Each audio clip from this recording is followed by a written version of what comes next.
Oh!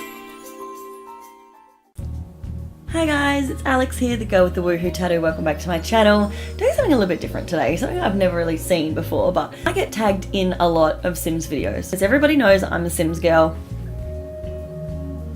Everybody knows. I got tagged in one by my friend Samantha, who said it would be a really cool idea if I actually did like a face cam reaction of me reading these things. The article that I'm looking at is "Torturing Sims is never not hilarious as Reddit demonstrates," and it was posted by Mashable Australia. So, torturing Sims is never not funny.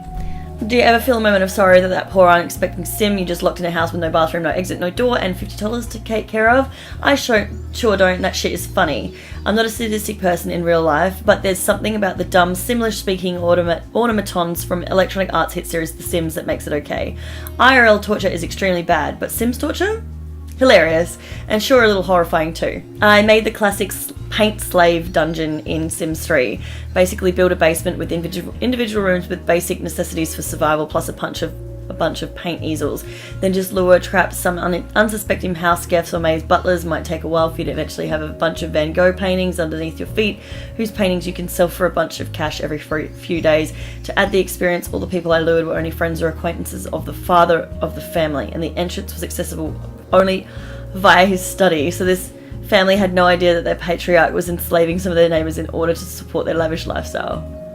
That's hilarious. Okay, once I named a Sim the God of Rock, and I dressed him up like Zeus and put him in an opulently decorated labyrinthine mansion with only item being a guitar at the centre. I made him play every hour of every day until he'd pass out. I don't remember how it ended, but I swear to God, I heard him play a lick from Stairway to Heaven once. The one time I legitimately tried to play the game, the wife died in a cooking fire. Husband made a deal with the Grim Reaper to bring her back, but she couldn't put the fire out, so then both husband and zombie wife succumbed to the flames, and I exited the game with a little less light in my eyes.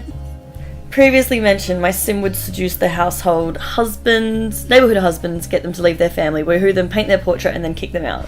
Then I hung the portrait in the long hallway to my Sim's bedroom, so each new victim walked past a gallery of the previous victims.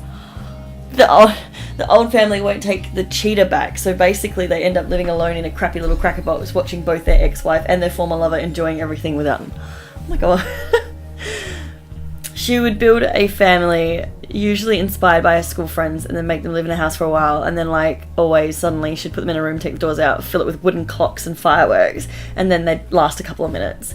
Then when Sims die, they have their lapids?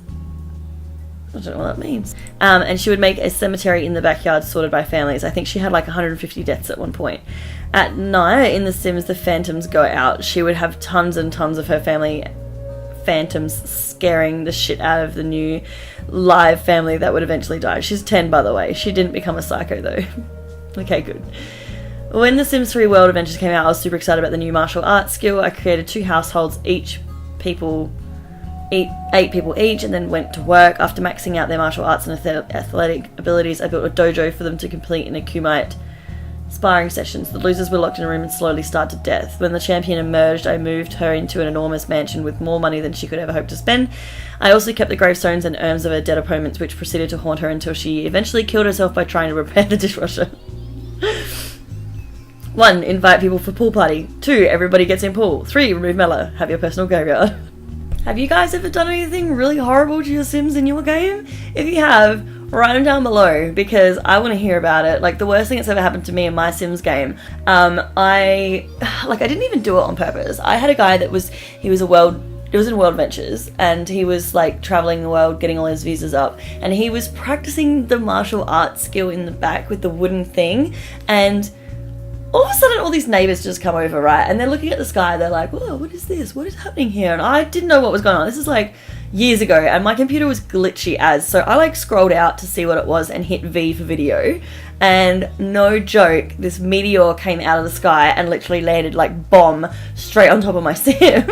He was a police officer, so he had his car parked in the driveway right there. So when the meteor came down and hit him, the car blew up as well. So there was like this explosion, and then there was this explosion, and then the house caught on fire, and the whole outside of the house was just burnt and singed, and all the spectators were like screaming, and he's just like huddled in this crater like dying. And then the Grim Reaper comes, and this is the part I didn't get on video. He actually had a death flower in his inventory, So he didn't even die. Like, oh, it was the most horrific thing I've ever seen on The Sims.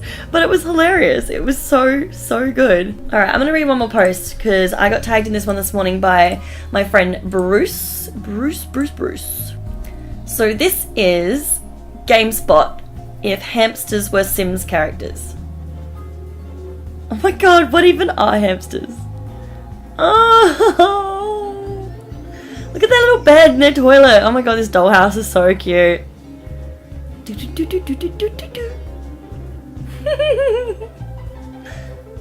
my god, what's he doing on the bed? You're having a bath on the bed. That's wrong. Oh, thanks, Bruce. I've just shared this as well to my Facebook page, so you can actually check me out on Facebook. It's facebook.com/woohootattoo. Anyway, thank you so much for watching. I thought I'd do something a little bit different this time. I really appreciate it if you would hit subscribe. I love it when you guys leave me comments as well, so don't forget to leave a comment and I will get back to you as soon as possible. Thanks again for watching, guys. I'll see you in my next video. Bye for now. This is Elsa.